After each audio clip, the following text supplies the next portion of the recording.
Salutations à toutes et à tous, c'est toujours le frère Antoine Fadi, toujours avec Kalata Dimsi, et oui. Et nous allons aller comme la semaine dernière, on va rester dans le livre de Wanja, donc qu'ils ont appelé Ésaïe dans les Bibles falsifiées, mais son véritable nom c'est Wanja, libéré, toujours dans son livre Prise de contact et vision du futur.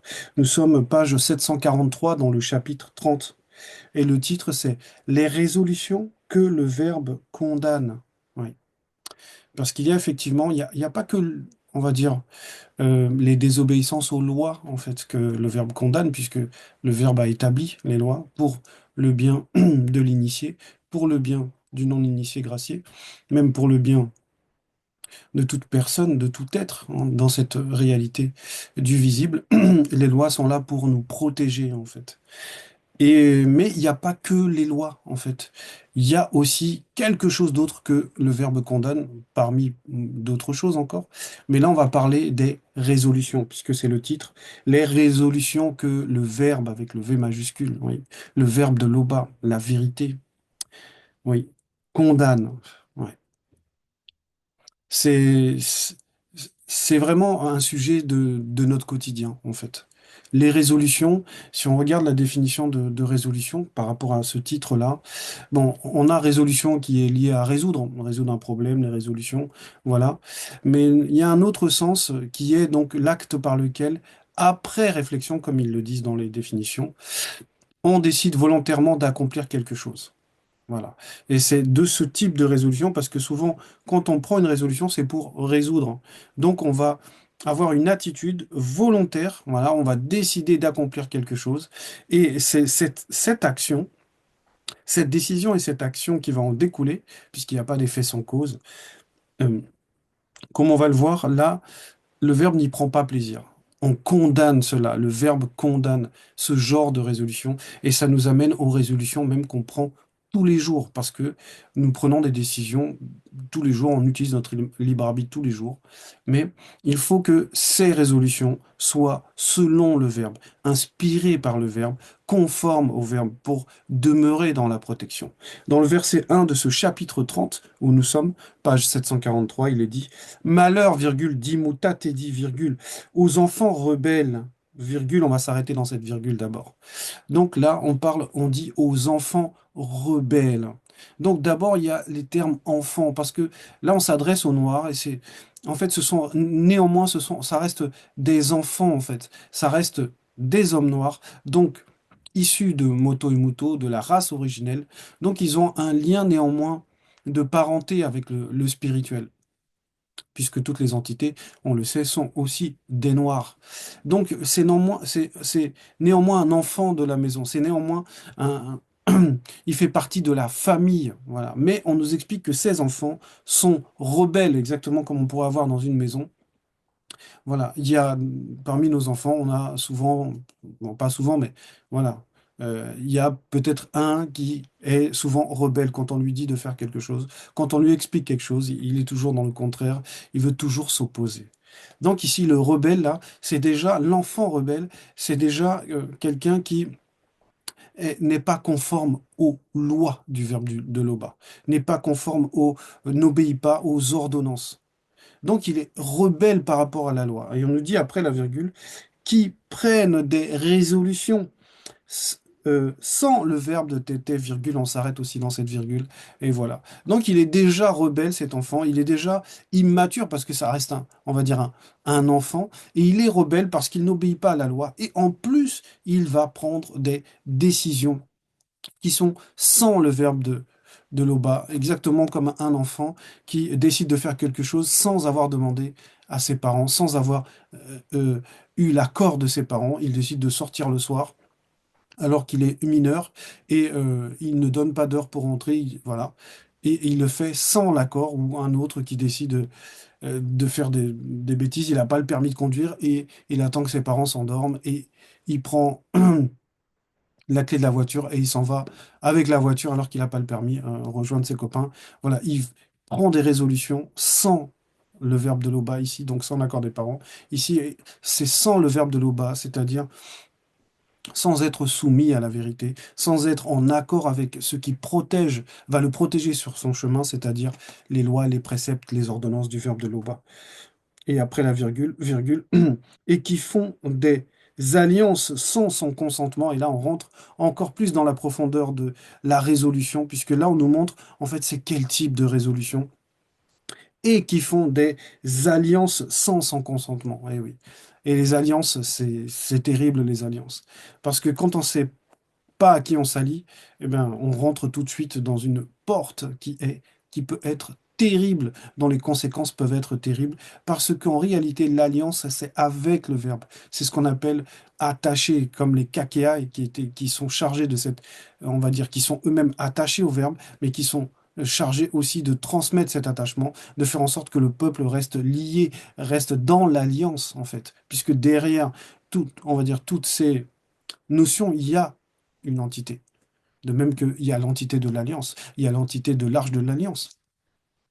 Donc, il y a toujours en fait une facette spirituelle. Et à chaque fois qu'on emprunte donc dans un domaine, on met en place une résolution, on met en place une alliance, il faut qu'elle soit selon le verbe pour demeurer dans la protection. On lit la suite. Pour accumuler péché sur péché. Eh oui. Parce que ce genre d'alliance, ce genre de résolution qui pousse aussi à prendre, à mettre en place des alliances, vont conduire encore plus cet enfant rebelle dans la faute.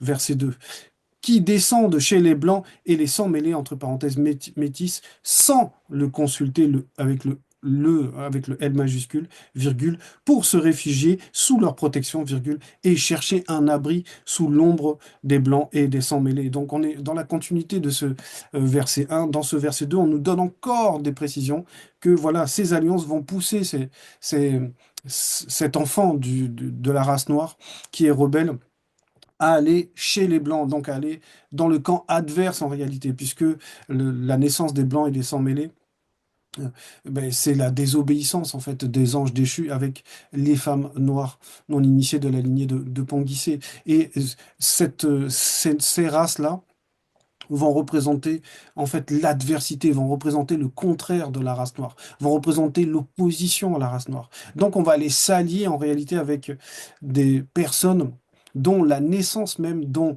l'existence, dont l'origine même, c'est la défiance aux lois du verbe de Loba. C'est l'opposition au verbe de Loba.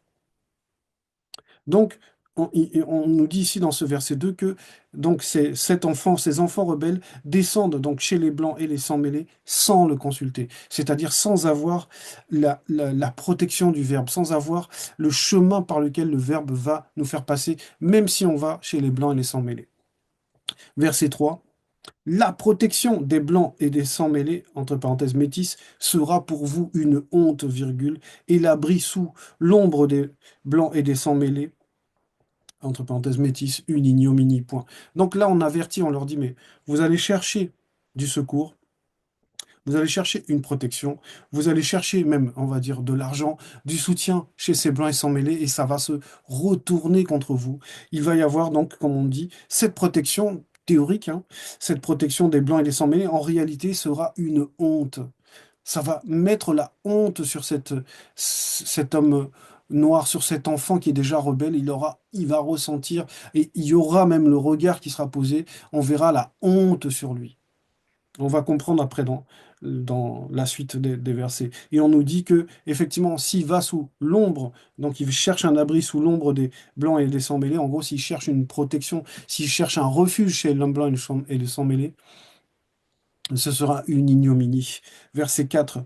Tous seront confus au sujet d'un peuple qui ne leur sera point utile, virgule, ni pour les secourir, virgule, ni pour les aider, virgule, mais qui fera leur honte et leur opprobre. Et oui, parce que lorsqu'on fait ce genre d'alliance, lorsqu'on s'attache, on va dire, à des peuples étrangers, à des races étrangères même, on va copier en fait ces races. C'est comme si on mélangeait le café avec le lait. Ben, ce sera plus réellement que du café. Il y aura ce mélange qui s'appelle café au lait, mais on va voir le blanc dans le café là prendre, on va dire, même dominer. Plus on va dire, on va mettre de blanc dedans, plus ça va dominer en fait sur la couleur.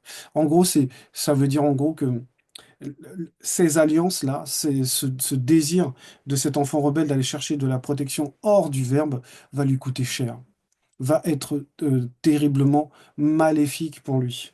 On va le comprendre. Verset 5, sentence des bêtes du midi, deux points. Donc on s'arrête là aussi d'abord. Sentence des bêtes du midi, avec le M majuscule à midi, parce que ce midi-là va représenter euh, quelque chose, on va dire l'origine, va représenter le continent de base, le véritable continent Wassé, en fait. Et les bêtes, là, c'est les bêtes qui sont, on va dire, qui sont présentes sur ce continent. On va les citer, enfin, on va en citer quelques-unes là. Mais ce qui est important, c'est le sentence des bêtes du Midi. Ça veut dire que même la nature va désapprouver ces alliances, même la nature va désapprouver ces accords que l'homme noir rebelle, le non-initié rebelle, celui qui s'oppose au verbe, va aller chercher chez les blancs et les sans-mêlés. Il est dit ceci après les deux points.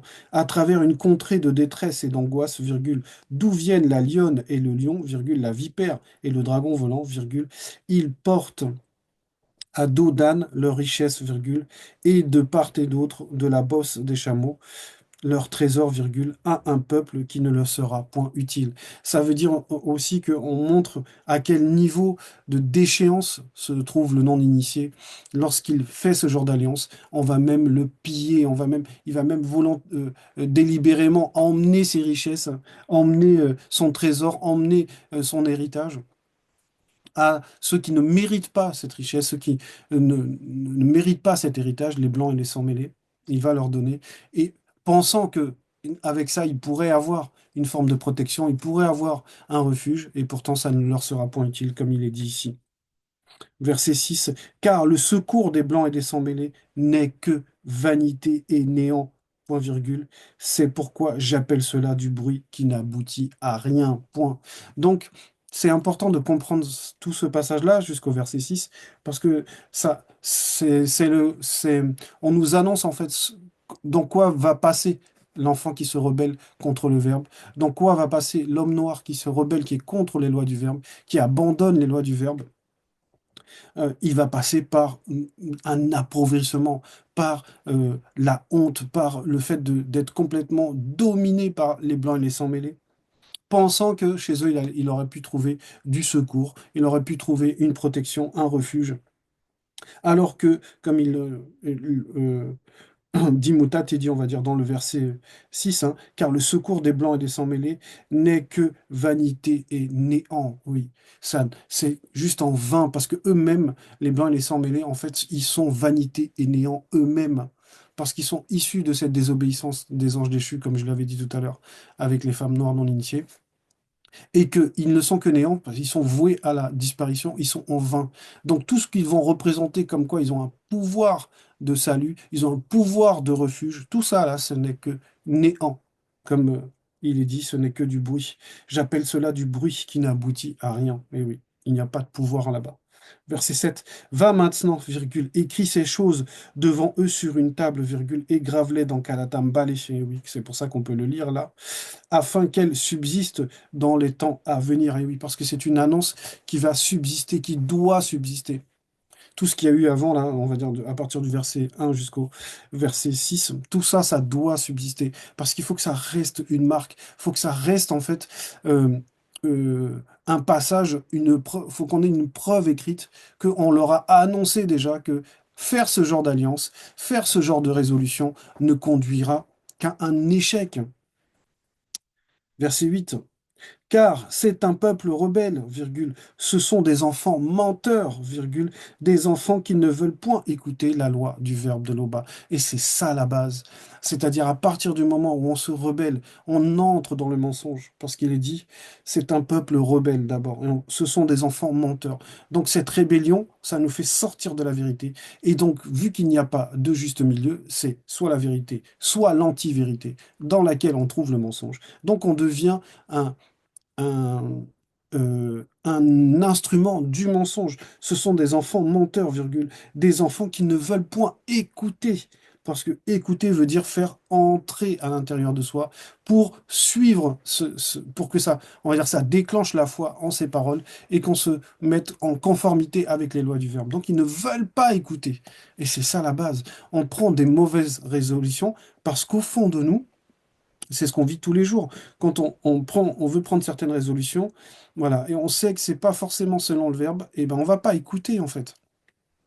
Voilà, parce que l'écoute, ça veut dire en fait de recevoir, d'accepter que ça rentre, que ça domine à l'intérieur de nous.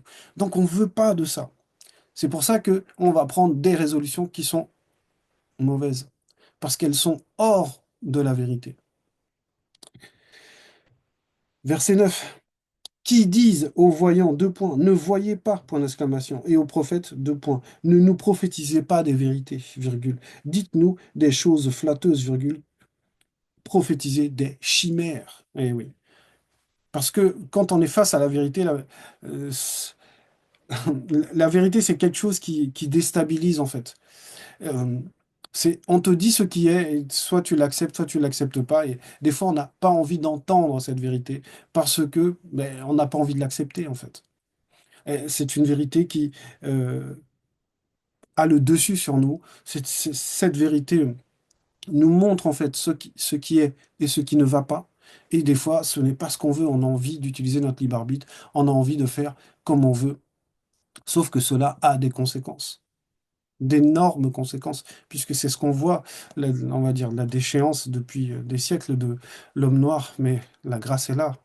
Actuellement, l'époque est en plein changement. C'est la remontada, comme a dit un de mes frères récemment.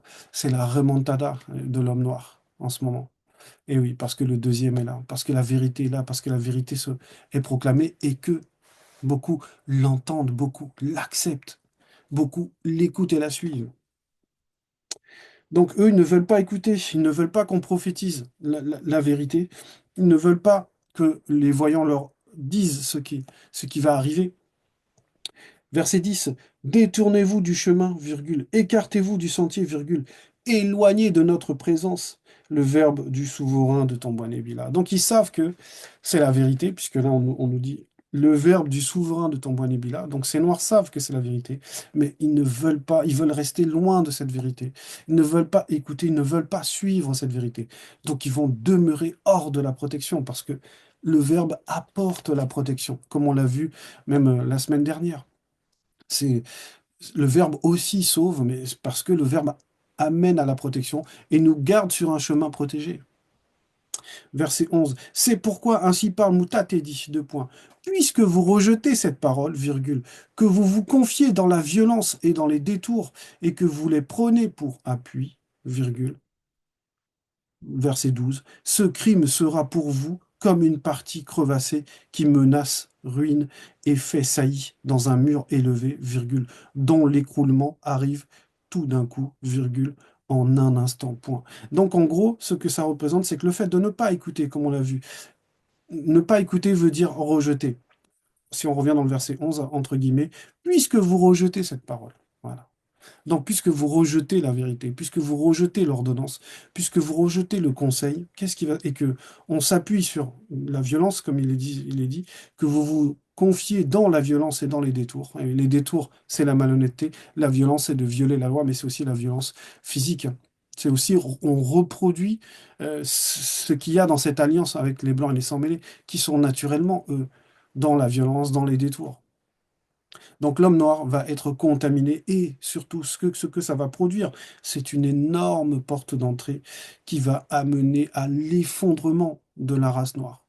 Pas complètement, mais à l'effondrement, c'est-à-dire cette souveraineté de l'homme noir va être complètement, va s'écrouler en fait. Il va être complètement dominé.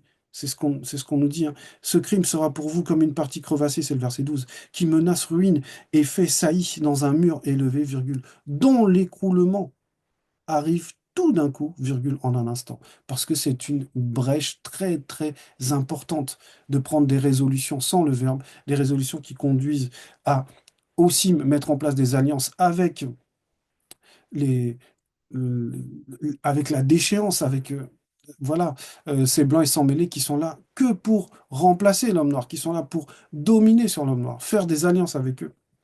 ça va amener un effondrement. Verset 13. Il se brise comme se brise un vase de terre, virgule. Ce mur-là, qu'on a vu, donc le mur élevé dans le verset 12, il se brise comme se brise un vase de terre, virgule, que l'on casse sans ménagement, virgule, dont les débris ne laissent pas un morceau pour prendre du feu au foyer, virgule, et ou pour puiser de l'eau à la citerne, point. Waouh, ça veut dire que c'est vraiment l'effondrement, mais quasiment en toutes petites miettes, même les morceaux qui se sont effondrés, on peut même plus s'en servir. Ça veut dire qu'il y a un effondrement mental, moral, physique même. L'homme noir a honte de sa couleur, a honte de ses cheveux. C'est tout ce qu'on voit aujourd'hui. Parce qu'il y a eu des résolutions, il y a eu des alliances interdites que le Verbe condamne. Et nous vivons exactement, nous sommes dans cette même époque. On le voit même avec beaucoup de présidents en Afrique qui ne dépendent que des aides du FMI, qui ne dépendent que du bon vouloir des Blancs et des sans-mêlés. Et même l'impact des religions des Blancs et des sans-mêlés dans leur pays, où ils acceptent que ces religions étrangères entrent dans leur pays, et même ils reçoivent même on va dire de l'argent sous forme, on va dire, corrompu par rapport à cela, que les religieux enfin, donnent pour que ces présidents permettent que les religions abondent dans les églises, les mosquées, tout ça, abondent dans leur pays. Donc il y a réellement, c'est une alerte en fait grave et même nous à notre niveau, prendre des résolutions sans le verbe, c'est aujourd'hui, on va le payer en fait.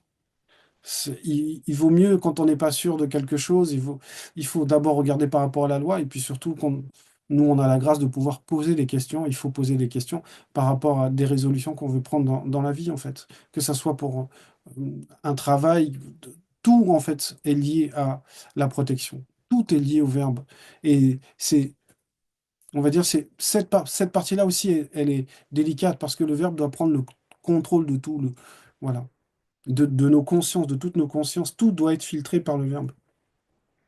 Donc même nos choix, nos actions, nos pensées, même notre libre arbitre doit être selon le verbe. Et on va le voir. Ensuite, avant le verset 14, on a un nouveau titre, parce que là, on rentre dans une dimension par rapport à ces résolutions, par rapport à la manière d'agir, à l'absence de protection, tout le mal que ça va engendrer, mais on nous dit dans ce titre, c'est dans la tranquillité et le repos que sera votre salut. Ça veut dire que pour l'homme noir, ce n'était pas dans les tribulations que son salut sera. Ce n'est pas dans des alliances où au final il est dominé, où il perd sa richesse, où il perd son identité, que son salut sera. Verset 14. Car ainsi a parlé Moutatedi, deux points. C'est dans la tranquillité et le repos que sera votre salut, virgule. C'est dans le calme et la confiance que sera votre force, point. Et oui, ça veut dire que le verbe, ce qu'il t'apporte, c'est le fait de demeurer dans le calme et dans le salut, dans la tranquillité, dans le repos, dans la confiance. Tant que tu demeures là-dedans, c'est que tu laisses le verbe agir. Et ça, c'est souvent lorsqu'on vit des tribulations, lorsqu'on est dans des situations vraiment délicates financièrement ou amoureusement, peu importe, on ne sait pas se réfugier dans ce calme. Voilà. On ne s'appuie pas, on ne met pas pleinement, consciemment notre confiance dans le verbe. On veut néanmoins essayer de nous en sortir nous-mêmes. Alors que là, ce qui est dit là pour l'homme noir, c'est que tu ne pourras pas t'en sortir toi-même. Si tu n'es pas avec le verbe, tu seras dominé. C'est ce que ça veut dire, tout simplement. Et le verbe nous dit ici, comme par la parole de Moutate dit, c'est dans la tranquillité et le repos que sera votre salut, virgule. C'est dans le calme et la confiance que sera votre force. Eh oui. C'est oui, c'est fort. Parce qu'on peut en parler comme ça, mais quand on est dans la situation, on est souvent rempli de panique, de désespoir, voilà. Mais là, on nous dit non, tu n'as pas à porter de regard inquiet. Et la Chine nous dit, mais vous ne l'avez pas voulu. Voilà. Parce que c'est ça la base. La base, c'est vraiment la volonté. Comme on l'a vu dans même la définition de la résolution, hein, c'est qu'on décide volontairement d'accomplir quelque chose. Là, il faut que la résolution, ça soit Ce qui a manqué, eux, ils ont pris les mauvaises résolutions, mais la véritable résolution qu'ils devaient prendre, c'était d'accepter, c'est dans la tranquillité et le repos que sera votre salut. Oui, que la force est dans la confiance et le calme. Mais vous ne l'avez pas voulu, comme il est dit là. Ça veut dire que la résolution, le fait de vouloir profondément, n'était pas là. Verset 15. Vous avez dit, deux points, non, point d'exclamation. Nous prendrons la course à cheval, point d'exclamation. Fermez les guillemets. C'est pourquoi vous fuirez à la course, point. Ouvrez les guillemets. Nous mettrons, nous monterons des coursiers légers, point d'exclamation. C'est pourquoi ceux qui vous poursuivent seront légers, point. Donc ça veut dire quoi? Ça veut dire en gros que en fait ça symbolise notre raisonnement. On demande conseil au verbe et le verbe nous dit il faut faire comme ça, comme ça. Et nous, on se dit, avec notre propre raisonnement, on se dit non, on va plutôt faire comme ça, comme ça. On pense qu'on va gagner du temps en faisant plutôt comme ça, qu'on va gagner de l'argent ou économiser de l'argent en faisant plutôt comme ça. Voilà. Et c'est ça, là, cette manière de penser, c'est-à-dire ce deuxième raisonnement qui vient après qu'on nous ait annoncé, non, selon le verbe, il faut faire comme ça, comme ça, comme ça. Et c'est ça le plus dangereux. Parce que c'est ça qui ouvre définitivement la porte et qui nous met hors de la protection du verbe. Parce qu'on n'a pas écouté. On n'a pas voulu réellement de ce que le verbe nous disait. Verset 16. 1000 fuiront à la menace d'un seul, virgule, et à la menace de cinq, virgule, vous fuirez, virgule, jusqu'à ce que vous restiez comme un signal au sommet de la montagne, virgule, comme un étendard sur la colline, point. Ça veut dire que lors de la tribulation, on va être dévasté. On sera même, l'exemple là du piquet, là, du signal au sommet de la montagne, comme un étendard sur la colline. Un étendard, il est planté, il bouge pas. En gros, on est complètement euh, comme paralysé en fait par l'événement, par le contexte, par la situation dans laquelle on passe. Et c'est ce qu'on voit à Ouassé. Les, la pauvreté, les guerres, les attentats, mais les gens ils sont complètement dépassés. Ils ont l'impression de ne plus avoir de force, de ne plus avoir d'intelligence, de ne plus avoir de solution, de sortie. Verset 17. Cependant, le verbe de Loba fait grâce, virgule. Oui, comme on l'a vu même dans la semaine dernière, c'était Wanja 41. Le verbe fait grâce parce que le verbe manifeste le salut. Et miséricorde, point virgule. Eh oui. Cependant, le verbe de Loba fait grâce, virgule, et miséricorde. Eh oui. Parce que le verbe de Loba est fidèle, le verbe aime l'homme noir. Car Loba est au-delà du juste avec un J majuscule, et oui, parce qu'il manifeste la justice, donc il est au-delà de la justice. On va pas dire Loba est juste, parce qu'il est au-delà de toutes ces notions, puisqu'il les manifeste, puisqu'il y a l'entité de justice. Donc Loba est au-delà de tout ça. Heureux tous ceux connus qui espèrent en son verbe, c'est-à-dire qui mettent cette espérance dans le verbe. Cette espérance, c'est dans la tranquillité et le repos que sera votre salut. C'est ça les- C'est là où il faut mettre l'espoir. C'est là-dedans qu'il faut mettre sa résolution. Voilà, c'était le message. L'Oba est toujours glorifié.